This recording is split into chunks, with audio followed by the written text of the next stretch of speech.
नमस्ते सदावत्सले मातृभूमि। विषय दो तीन हैं और गंभीर भी है।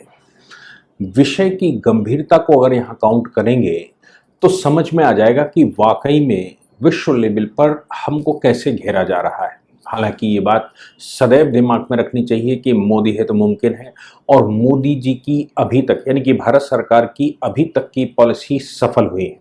पूरा विश्व भारत के विदेश मंत्री के अप्रिशिएट करता है और पूरा विश्व भारत की सरकार को भी अप्रिशिएट करता है। लेकिन षड्यंत्र करने वाले लगातार षड्यंत्र करते हैं। हम कोई फिल्में देखते हैं तो हम ये भी देखते हैं कि लगातार पूरी फिल्म में 3 घंटे, पौने 3 घंटे तक विलेन सबको प्रताड़ित करता है और कहीं 15-20 मिनट में उसका खेल हो जाता है और उसके समापन के साथ ही फिल्म खत्म होती है। यहाँ पर देखना यह है कि ये जो दानव प्रवृत्ति के लोग हैं, इनका अंत कब होने वाला है और इनके अंत के साथ ये फिल्म कब खत्म होने वाली है। फिल्म तो चल रही है और दैत्य और दानव लगातार उत्कर्ष पर दिखते भी हैं, पर जैसा मैंने कहा कि देवताओं का बिगाड़ कुछ नहीं सकते, इसलिए भारत का कुछ विशेष नहीं कर पाते हैं। हालांकि दुखद है कि पहलगाम जैसी घटनाएं होती हैं, दुखद है कि पुलवामा जैसी घटनाएं होती हैं और उसके बाद हम एक्शन लेते हैं। सीता मैया की चोरी करी, उसके बाद लंका दहन करना पड़ा, उसके बाद रावण का भी दहन करना पड़ा। तो सवाल यहां पर दूसरा है। सवाल यह है कि अभी जो वर्ल्ड सिनेरियो इस समय चला, एससीओ की बैठक के बाद पाकिस्तान कितना उत्साहित लग रहा है। दूसरे उसके उत्साह का कारण ये और भी है। एक तो वो इसी साल 2025 में यूएनएससी का अस्थायी सदस्य 2 साल के लिए बना है और जुलाई महीने में जो अब शुरू होने जा रहा है, जुलाई महीने में वो उसको प्रिजाइड करने वाला है। 1 महीने के लिए प्रिजाइड करेगा। हालांकि वो सदस्य तब भी था जब ऑपरेशन सिंदूर हुआ था और ऑपरेशन सिंदूर के समय पर उसने प्रयास भी किया था। यूएनएससी की बैठक में उसने प्रस्ताव भी रखा था, लेकिन भारत की डिप्लोमेसी ने उस समय भी उसको विफल किया था। तो सवाल यह है कि जब वो प्रिजाइड करेगा और उनमें विषय चुनेगा तो क्या ऑपरेशन सिंदूर और जम्मू कश्मीर के विषय पर ओपन डिबेट के लिए ओपन करेगा, खोलेगा उसको? ये बहुत सारे प्रश्न हैं। दूसरा ये भी है, आसिम मुनीर का जो लेटेस्ट बयान आया है, वो बयान कोई कम नहीं है। वो बयान बड़े खतरनाक संकेत दे रहा है। आसिम मुनीर का बयान जम्मू कश्मीर को लेकर आया, मतलब ऑपरेशन सिंदूर हमने चलाया, उसके बाद शहबाज शरीफ भर भर के धन्यवाद कर रहे थे पूरे विश्व समुदाय को और बता रहे थे कि आप हीरो हैं। उनके उप प्रधानमंत्री लगातार ये कह रहे थे कि भाई अमेरिका अगर उसमें क्रेडिट लेता है तो लेना चाहिए और उसको वो मर्जी उतने क्रेडिट ले, हमें तो बचा लिया है। ये सीरीज वहां की है जिस समय इमरान खान ये कहते हैं कि भारत कुछ बहुत भयंकर सोच रहा है और उसके उसके रिवर्सन में उसी को ध्यान में रखते हुए अभिनंदन को हमको वापस सौंपता है बिना किसी प्रताड़ना के। और अब उसी बात को उनके डिप्टी प्रधानमंत्री कहते हैं, शहबाज शरीफ लगातार कहते हैं। आसिम मुनीर ने षड्यंत्र रचा, पूरे विश्व में षड्यंत्र रचा।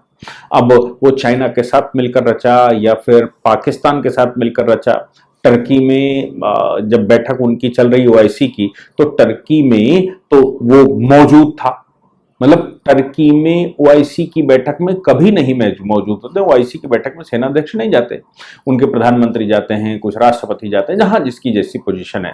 लेकिन उसकी बैठक में अगर आसिम मुनीर ऐसे घुघू बना बैठा है, इसका मतलब है कि कहीं ना कहीं से कुछ ना कुछ तो वो सोच रहा है। मैं मानकर चलता हूं कि जो हमने ऑपरेशन सिंदूर चलाया था, भारत में बहुत रिएक्शन हुआ, उसके दोनों पहलू हमको विचार करने लायक हैं। दोनों पहलू इसलिए विचार करने लायक है कि भारत की पाकिस्तान से कोई ना तो कंपैरिजन है, कोई लड़ाई है। लड़ाई से मतलब हम पाकिस्तान को शत्रु मानकर ये छोटे छोटे कंट्री अगल बगल के जो मतलब हैसियत पे नहीं है भारत से बात करने में। भारत विश्व की 5 बड़ी अर्थव्यवस्थाओं में है, 5 बड़ी फोर्सेस में है, साइंस टेक्नोलॉजी के मामले में भी विश्व के 4-5 कंट्रियों में आता है, बाकी मैन्युफैक्चरिंग में और बाकी में भी विश्व में नंबर 1 पर तो नहीं आता, लेकिन 4-5 कंट्रियों की कैटेगरी में आता है। और कहाँ पाकिस्तान नॉन नंबर है। लेकिन पाकिस्तान ने जो हम पर किया, भाई अगर कोई सामान्य सा व्यक्ति भी हम पर हमला करेगा तो न्यूज तो बनेगी। और हमें उसका रिएक्शन भी करना पड़ेगा। ऐसा भी नहीं कि हम चुपचाप चले जाएंगे। पहलगाम वैसा ही एक प्रकरण था। आसिम मुनीर पहलगाम जैसी दूसरी घटना की जुगाड़ में है, ऐसा कुछ स्पेशलिस्ट, कुछ विशेषज्ञ कह भी रहे हैं कि अब वो अपने आप को अगर बचाएगा, अपने आप को बचाना चाहता है, तो वो अब पहलगाम जैसा कुछ और दूसरा करना चाहता है। क्योंकि अंदर जो सेना का विखंडन, उनके अंदर जो पानी के डिस्ट्रीब्यूशन को लेकर आपस में लड़ाइयाँ, उनके यहाँ डेजर्ट को लेकर लड़ाइयाँ, उनका हम मजहब को लेकर लड़ाइयाँ, या फिर मैं कहूँ कि तहरीक तालिबान पाकिस्तान और पाकिस्तान आर्मी के बीच में जो चल रहा है, बलूचिस्तान में जो उनके यहाँ चल रहा है, या सिंध में जो चल रहा है, ये कुछ सामान्य नहीं, बहुत भयंकर चल रहा है।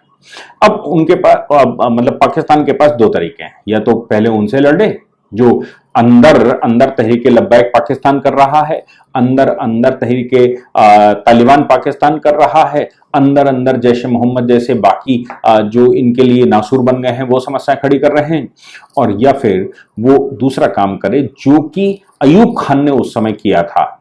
अयूब खान ने उस समय विलन बना दिया, आपस में ही भारत को विलन बनाकर, और बांग्लादेश वाले विषय पर उसको उठा दिया था, और बांग्लादेश वाले विषय को उठाने का परिणाम लेकिन नेगेटिव निकला। परिणाम बाद में फाइनली बांग्लादेश बन ही गया था। लेकिन ये एक टैक्टिक होती है कि दूसरे से लड़ जाओ तो अपने लोगों को रिलीजन के आधार पर कम से कम एक कर लेंगे, और रिलीजन के आधार पर अगर एक कर लेंगे तो कुछ अच्छा कर पाएंगे।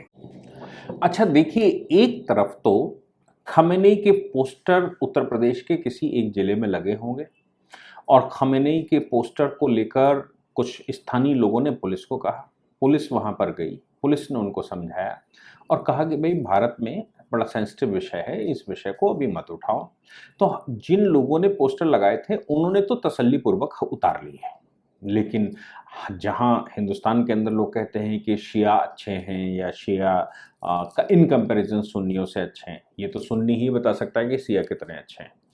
लेकिन देश भर के जो शिया समुदाय के बड़े लीडर हैं उनके सबके स्टेटमेंट आ गए। मतलब वो लोग स्टेटमेंट अभी दे ही रहे हैं, इसका खामियाजा भुगतना पड़ेगा, ये ठीक नहीं कर रहे हो, ये रिलीजियस भेदभाव कर रहे हो, भारत के साथ ईरान के बहुत अच्छे संबंध हैं, इन संबंधों के बीच में आप संबंध खराब करना चाहते हो, उत्तर प्रदेश सरकार ये नहीं वो नहीं। आप सोचो कि भारत में रहने वाले लोग, जो भारत में जन्म लेते हैं, जो भारत में पैदा हुए, वो अगर ये कहते हैं कि ईरान के नेता को हम मानते हैं, खमेनी को हम मानते हैं, आप सोचो कि कौन सीधा है इनमें, शिया सीधा है कि सुन्नी सीधा है कि अहमदिया सीधा है। मुझे तो नहीं लगता कि कोई भी सीधा है। ईरान का मामला था, वैसे तो शिया सुन्नी दिखता है, ईरान का मामला था तो मालूम पड़ा कि ओआईसी रेजोल्यूशन पास करेगा कोई नहीं, साथ कोई नहीं देगा, इसमें कोई शक नहीं। क्योंकि शिया सुन्नियों के लिए पहला दुश्मन है, सुन्नियों के लिए, शियाओं के लिए सुन्नी पहला दुश्मन है। लेकिन इस मुस्लिम नाम से कम रेजोल्यूशन तो पास कर सकता है, साथ तो नहीं दे सकता लेकिन रेजोल्यूशन तो पास कर सकता है। उत्तर प्रदेश के उन्नाव में, जहां तक मुझे याद है, उन्नाव का प्रकरण है, आज की ही न्यूज़ है, ये कितना खराब मैसेज जाता है हमारे देश में खास तौर से कि आखिर है क्या ये मामला। दूसरा जो जो विषय सामने आया वो ये आया कि आसिम मुनीर ने, और दूसरा बहवालपुर हम लोग को याद होगा, बहवालपुर में अभी ही मोदी सरकार ने जब ऑपरेशन सिंदूर शुरू किया था तो ऑपरेशन सिंदूर में हमने वो टारगेट किया था, टारगेट करके उसको गिराया था, और उसको गिराकर बहुत सारी चीज़ें वहाँ पर की थी। और मुझे लगता है कि वो जो बहावलपुर का जो हमने केंद्र, उनका आतंकी केंद्र जैश ए मोहम्मद का उड़ाया था, जिसमें मदरसा चलता था, जिसमें एक भर्ती केंद्र चलता है जैश ए मोहम्मद का, आतंकी केंद्र चलता है जैश ए मोहम्मद का, वहाँ से भी एक न्यूज़ आई, वो मदरसा खोल दिया गया है, मस्जिद खोल दी गई है, जामाए मस्जिद सुभान अल्लाह मदरसा का नाम है उसका, वो खोल दिया गया है, उसका पूल भी खोल दिया गया है। मैं अभी बात करूंगा इस पर। आसिम मुनीर ने आज बयान दिया, और उस बयान के पीछे, इस बार पहले तो वो बयान देता था, अब हम सबको याद हो पहलगाम के टाइम पर वही मुख्य व्यक्ति था जो भारत को टारगेट कर रहा, मतलब जो जिसने पहलगाम किया था। आसिम मुनीर ने आज बयान दिया कश्मीरियों को लेकर। ये कहा कि कश्मीर कॉज के लिए हम संबद्ध हैं और उनका जो यूएन रेजोल्यूशन है उस रेजोल्यूशन के लिए हम उनके साथ हैं, उनकी जितनी कुर्बानियाँ गई हैं उन कुर्बानियों के लिए हमें अफसोस है और पता नहीं क्या क्या, और हम कश्मीरियों के साथ हैं। साथ में कश्मीरी कॉज जो सदैव से वो करने की कोशिश कर रहे हैं, ऑपरेशन सिंदूर के बाद जो आसिम मुनीर खास तौर से करने की कोशिश कर रहा था, वो ये करने की कोशिश कर रहा था कि ये टेररिस्ट अटैक नहीं है, ये तो कश्मीर का फ्रीडम स्ट्रगल है, ये कश्मीर कॉज है। ये लगातार कोशिश कर रहा था कि कश्मीर कॉज है, इसीलिए उन्होंने क्या किया था कि अपने यहाँ तमाम सोशल मीडिया प्लेटफॉर्म्स, और मजे की बात यह है कि उनका आईएसपीआर उनका एक सरकारी एजेंसी है, सरकारी एजेंसी वो कुछ भक्ति गीत, इस्लामिक भक्ति गीत यूनिटी के लिए वो गीत रिलीज करता है। 5 गाने रिलीज कर चुका है अभी तक, और वो रिलीज इसलिए करता है कि एक मैसेज जाए अंदर। सरकारी टीवी चैनल सिर्फ वही दिखा सकते हैं जैसा इमरजेंसी में हमारे यहाँ दिखाया जाता था। सरकारी न्यूज चैनल पाकिस्तान का सिर्फ वो दिखा रहे हैं जो आसिम मुनीर तय कर रहे हैं। मजे की बात यह है कि वहाँ जो डिफेंस एकेडमियाँ हैं, जो कॉलेजेस हैं, जो जहाँ जहाँ स्कॉलर्स पढ़ते हैं, उसमें सरकारी तंत्र इन्फिल्ट्रेट कर रहा है और वहाँ उल्टे सीधे मतलब झूठ को परोसा जा रहा है। हालांकि ये पहली बार नहीं है। 1971 के युद्ध को भी उन्होंने अपनी टेक्स्ट बुकों में उसको जीत ही बताया था, जबकि हम सब जानते हैं कि 1 लाख सैनिक, 93,000 सैनिक उनके हमारे पास बंद थे। शिमला समझौते से हमको कुछ नहीं मिला, ये उनकी रणनीतिक जीत थी। युद्ध तो वो हार गए थे, लेकिन उनकी रणनीतिक जीत थी।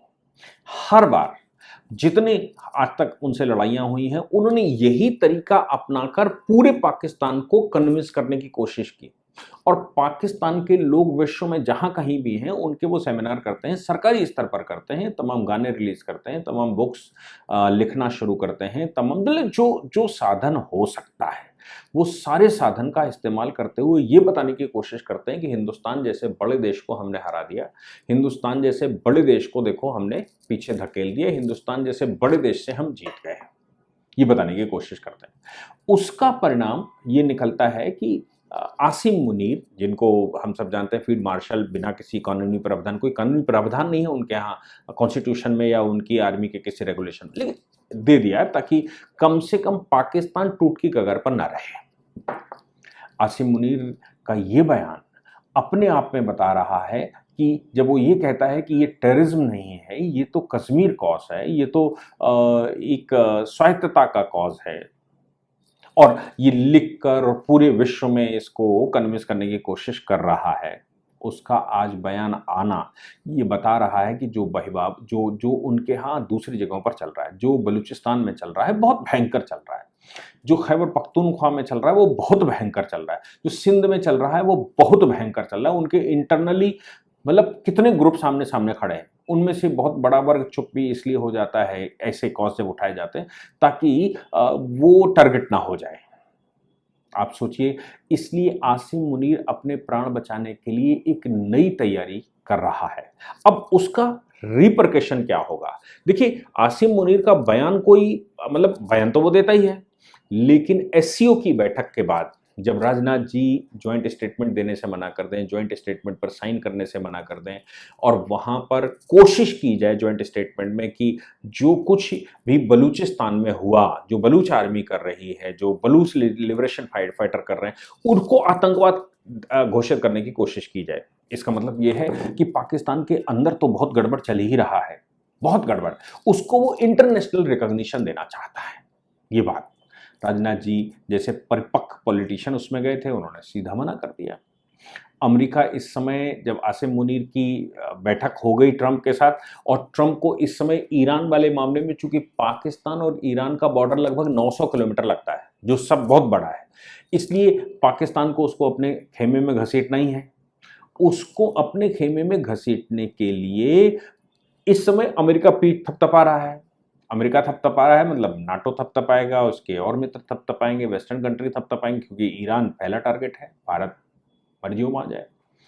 ये सारी परिस्थितियां घुमाकर आसिम मुनीर के पक्ष में जा रही हैं, और ये बता रहा है कि जो हमने ऑपरेशन सिंदूर के समय पर मिलिट्री ऑपरेशन किए थे वो रोक देना हमारी कितनी बड़ी गलती थी। ऐसा भारत देखो, जैसे मैंने पहले भी कहा कि भारत देखो विश्व में अपनी अलग स्टेटस पर है, भारत को लड़ना नहीं चाहिए। भारत लड़ेगा तो पीछे जाएगा।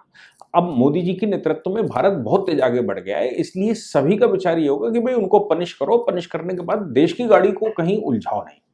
ये बड़े स्तर पर इसको नहीं ले जाना। लेकिन कुत्ते की पूंछ कैसे सीधी होगी? इसलिए जम्मू कश्मीर, जो कि पाखाकुपट जम्मू कश्मीर पाकिस्तान के कब्जे में है जो हिस्सा, उसको संसद ने चूंकि संकल्प लिया है कि उसको हम वापस लाएंगे, ये मुझे लगता है मोदी जी हैं तो मुमकिन है। और मैं शुरू से कहता आया हूं कि ये वापस लेना हमारा ऑब्जेक्ट होना चाहिए। वो वापस कैसे होगा? ये अच्छा समय था, अच्छा ऑपरेशन था और हम इस समय कर सकते थे, लेकिन हमने उसको रोक दिया। भले ही किसी कारण से रोका हो, ये बता रहा है कि ये किस चाल में चल रहे हैं, वो सीधे नहीं होने वाले।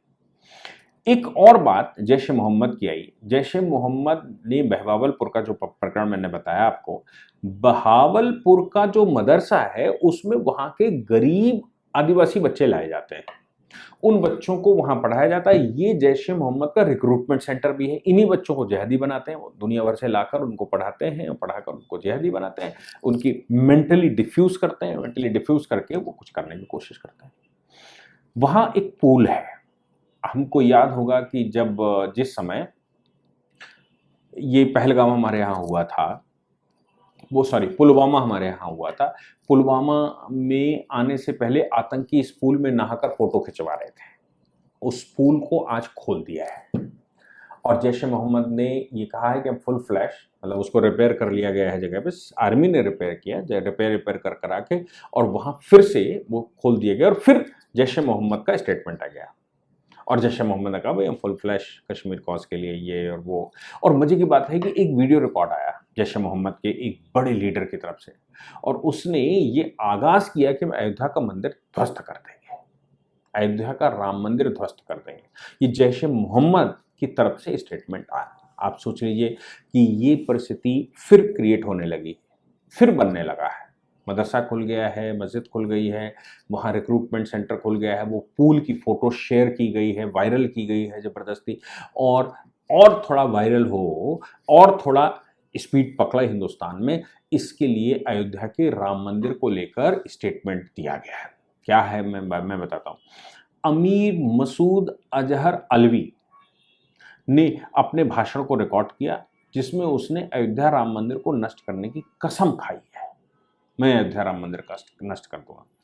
ये पूरा का पूरा प्रकरण बांग्लादेश इस समय, चाइना किस तरफ जा रहा है, अमेरिका के क्या, भले ही वो ईरान की वजह से कर रहा हो, पाकिस्तान की पीठ थपथपा रहा हो, अमेरिका ये इसका तो है ही। और उधर यूएन सिक्योरिटी काउंसिल का वो 1 महीने के लिए प्रिजाइडिंग करने जा रहा है, जहां वो अपने मन से रेजोल्यूशन लाने वाला है। आप सोच लीजिए कि ये कुत्ते की पूंछ कभी सीधी नहीं होगी। इसका परमानेंट इलाज सोचना ही एक उपाय है, इसके अलावा हमारे पास कोई और उपाय नहीं है। जय हिंद, जय भारत, वंदे मातरम।